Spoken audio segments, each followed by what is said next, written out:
Hi guys, welcome back to my channel. For those of you guys who are new here, my name is Banny, and about a year and a half ago, I decided to leave Toronto, Canada to come to Spain, actually to east of Spain on an island named Ibiza. I wanted something different in my life. I wanted slower pace of life. So I made the decision to leave Canada.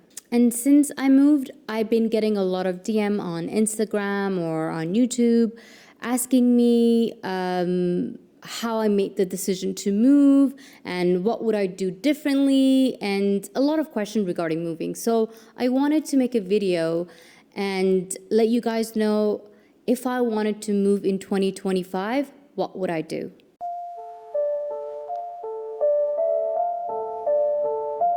The first question I would ask myself is the real reason. Why do I want to make the move? Like, is it boredom? Is it the weather? Is it the politics? Is it the way I'm living my life at the moment? Because yes, all of us wants to move and it's a fantasy, right? But to actually move and make the move, it's a different thing. So maybe I would sit with myself and really ask the question and sit with it and ask, why is it I want to move? And maybe get some information from people, but also sit with the question and maybe ask yourself, what is it exactly and why is it exactly you want to move?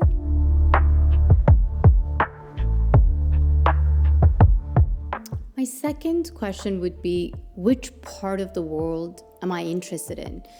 If you have the option, start traveling to different parts of the world. Like, are you interested to go and live in Europe? Are you interested to go and live in South America, North America, or Asia, Southeast Asia, wherever you desire?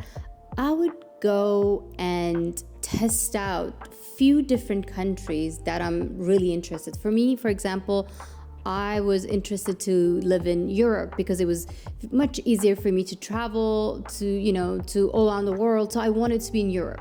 And I started to traveling few countries that were close to each other and that I was interested the most. And I wanted to just go and stay for a bit, not like vacation, but actually live there for a few weeks or at least a month. And to be honest, I didn't have that luxury to be able to travel within few countries in Europe because I have a cat and I didn't want to do that to him because it was a long journey for him to come from North America to Spain. And then again, I just didn't want to, take him from Spain to France and Italy. So I didn't have that luxury. But if you can, I highly recommend few countries that are more appealing to you. Just go and stay and live like a local, not like a tourist.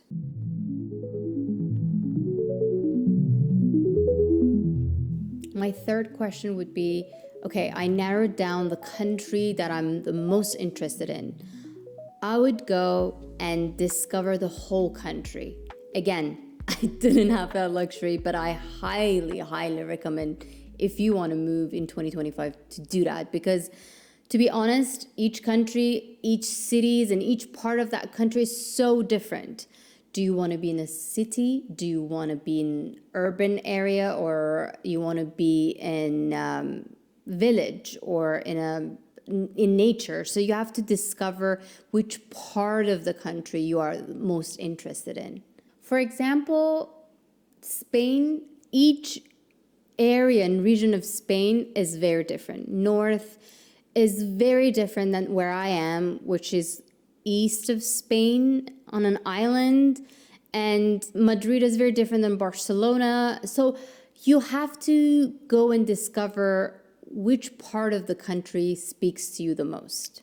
Because maybe you have this image or idea that, oh, I just want to go live in a beautiful village with not so many people in it. And then the reality is you go and you getting a long-term rental or you buy a property and you go there and it's not as you thought it would be. Like no one speaks English.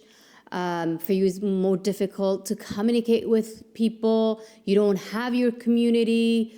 and you feel isolated, or vice versa. Or you think, oh, I want to be in a big city, and you go to Barcelona and you get overwhelmed because it's busy, there are so many people, and you feel out of place.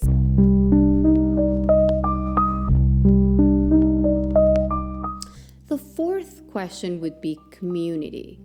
I mean, once the excitement of the new move has fade away and you are left with the people in that community. So I would ask myself, is this community is aligned with where I want to be and where I see my future at?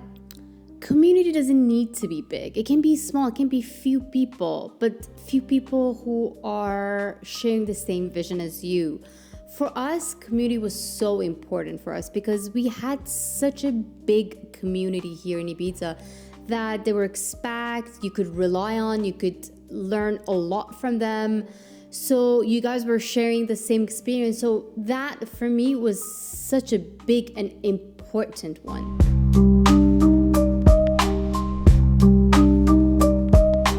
Now, the next one is no-brainer.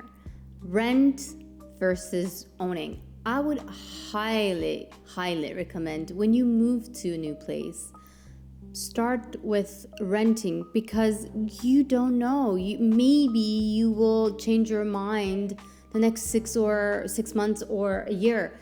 But when you are owning a property, it's so difficult to let go, to sell. There's so much headache that comes with it. So because, to be honest, owning a property here in Europe, it's much more different than owning, for example, in North America.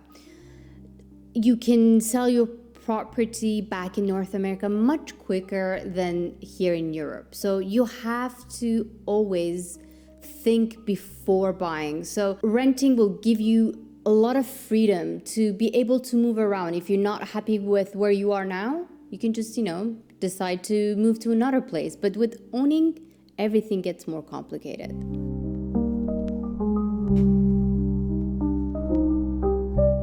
The next question would be the value for your money, meaning what are you getting in return? For example, you can move to a way cheaper place, but then you're not getting the community that you want, the nature that you need. So you have to always ask yourself, what am I getting in return? For example, Ibiza is not the cheapest place to move to, but also I'm getting a really good community. I want to be in nature, so I get that. So you have to ask that question, what are you getting in return?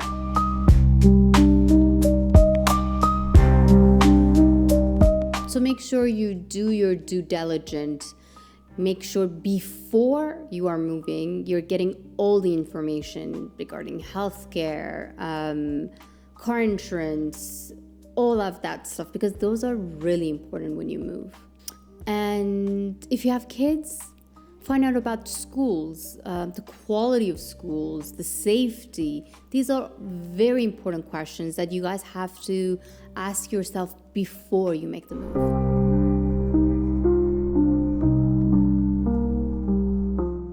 Now, the last question is, I think, is the most important question of all. What will you let go of? Because moving is difficult. Because moving, you have to let go of your routine, your habits, your comfort, and your old version of yourself. Because things don't go as planned from time to time, and that happens a lot. And you ask yourself, have I made the right decision? There will be so many difficult days, and sometimes you lose yourself and you kind of ask yourself, have I made the right choice? So make sure you are flexible, meaning make sure allow life to unfold in an unknown way for you, because for me that was the most difficult part of it all, because I wanted to control everything in my life, how I want this move to be, but life is showing me, no, that's not how it works. You have to let go. letting go is actually, it's not a weakness. It's actually a strength, because you're allowing life to show you the unknown. And that is scary from time to time, but you have to let go when you move. So yeah, these are the question I would ask myself before moving. To be honest with you all, this move has been one of the most difficult moves of my life. I mean, I moved twice, but this time was very difficult for me. But to be very honest and raw with you, I cannot picture myself still living in Toronto, doing the same thing as I was doing before. So if you do really want to move, have the courage, do that, take that big step. But also be open. Be open to a lot of things, to change, to letting go, to the days that are not the easiest. But also, I feel like that's what happened in my life. Those most uncomfortable days in my life helped me to grow. And I feel like I'm a new person. So I want to tell you guys, if you want to move, do it. Have the courage, but plan ahead. Think before you move, because moving and daydreaming, it's two different things. So I'll see you guys next time.